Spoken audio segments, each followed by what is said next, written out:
Moving on, Coinbase says miner sales of newly minted Bitcoins don't add significant market pressure. If all newly issued Bitcoin were immediately sold onto the market each day, it would equate to only 900 Bitcoin of selling pressure, the report said. A common concern during cyclical downturns in Bitcoin mining is the extent to which miners are selling their Bitcoin holdings, crypto exchange Coinbase said in a research report last week. In times of market upheaval and falling Bitcoin price, margins compress across the board and force more miners to become net sellers, the note said. Given the price drop and the resulting loss of profitability, the financing environment for the mining industry has shifted materially since late last year, and raising capital in the public markets has become very difficult, Coinbase said.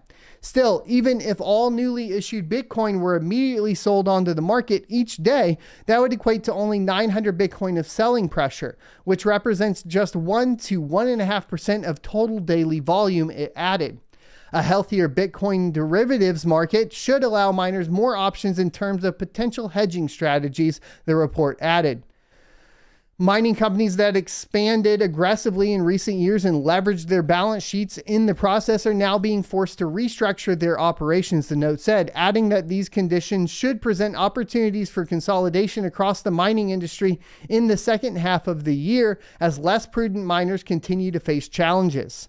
While the mining market may still be far from an equilibrium hash rate, miner selling and shuttering for activities in recent months has resulted in a falling network hash rate and ultimately mining difficulty. And once these trends flatten, it could signal the start of a bottoming process based on similar trends observed in the 2018 crypto winter, the report said. So, what are we seeing? We are seeing that apparently, well, this kind of makes sense. Let's go into it, right? So when we talk about the cyclical nature of the halving, what we are talking about is the reduction of newly minted Bitcoin paid out for solving a block to a miner. And this number will significantly go down as, of course, the amount total volume of Bitcoin goes up. Meaning that essentially what you have is less selling pressure because the amount of Bitcoin that miners are making is a lot less compared to the disparity is much larger between the amount that's getting minted and the total volume in, of course, the markets. This means that over time, the actual influence of the halving will lessen.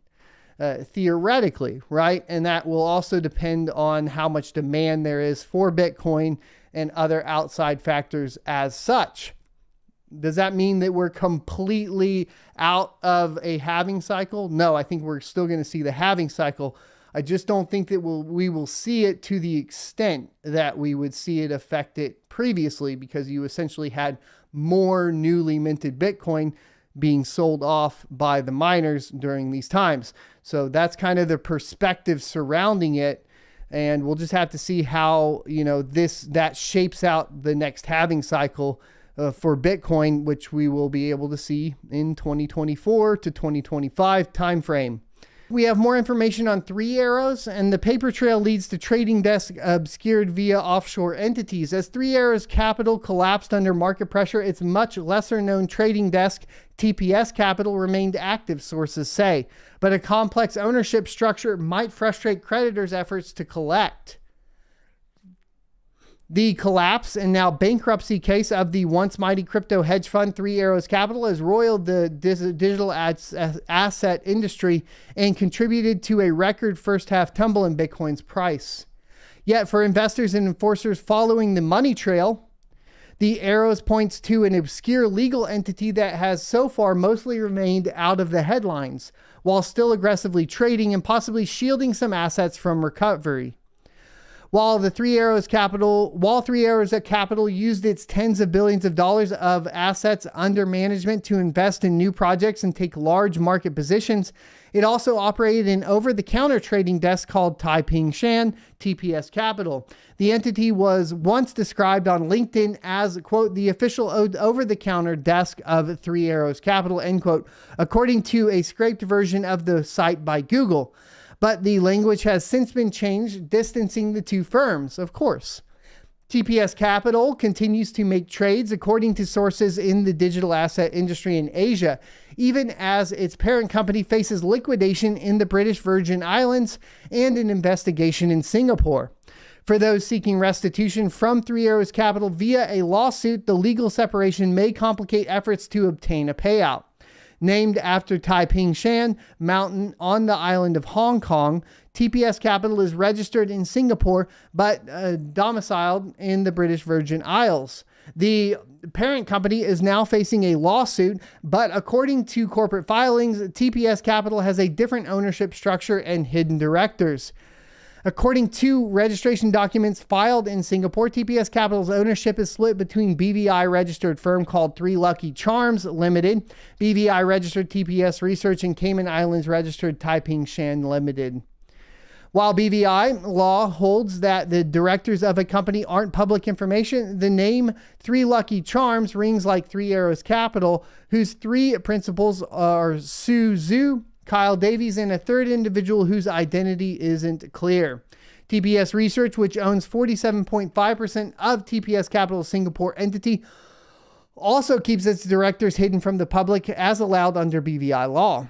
Cayman's registered Taiping Shan, which owns 5% of the Singapore entity TPS Capital, lists Paul Musprat, the managing director of West Bay Global Services, a corporate services provider, as one of its directors, alongside Stephen Sokol, another West Bay employee, and Yi Long Fung. There we go. Yi doesn't have much of a presence online. He is listed as a director of TPS Capital's Canadian registered entity, which operates by the same name, founded in February 2022, and provides an address in the Toronto suburb of Thornhill. For a fund that was touted to be managing billions of dollars, Three Arrows filings with the Singaporean government show a paltry income that would suggest management of significantly smaller amount. According to a return for the 2020 fiscal year end, Three Arrows Singapore reported it had $3.3 million in total assets and claimed a $1.15 million profit for the year. Some $6.33 million was paid out in dividends to Zhu and Davies. Three Arrows 2021 year-end filing is not available. Three Arrows Singapore and Three Arrows BVI units split the purchase of Three Arrows December 2020. Position in Grayscale Bitcoin Trust, according to Securities and Exchange Commission filings. The Singapore entity was licensed to manage $250 million, which is $179 million US dollars, according to the Monetary Authority of Singapore. A Singapore-based person involved in the institutional digital assets industry who spoke to CoinDesk on the condition of anonymity said TPS held and traded most of Three Arrows treasury. Another person in the similar position, that an Asian-based institutional crypto firm also speaking with CoinDesk on the condition of anonymity, said that TPS is where the action was for Three Arrows.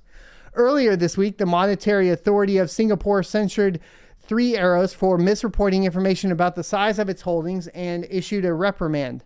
The reprimand relates to contraventions by Three Arrows Capital, which occurred prior to its notification to MAS in April of 2022. MAS has been investigating these contraventions since June 2021. MAS wrote, Three Arrows provided misleading information according to the regulator. MAS also wrote, in the light of recent developments which call into question the solvency of the fund managed by Three Arrows Capital, MAS is assessing if there was further breaches. But while Three Arrows has filed bankruptcy in New York, TPS continues to use capital to trade, the People with Information said. The question is, can regulators or plaintiffs in the suit pierce the corporate veil between the two firms? Thanks for checking out this clip from the Crypto Mining Show. You can check out the full episode here or more crypto content down here. Also, I'd like you to check out my locals page at sonofatech.locals.com, where you can become a member for free or choose to be a $5 a month supporter that unlocks additional content.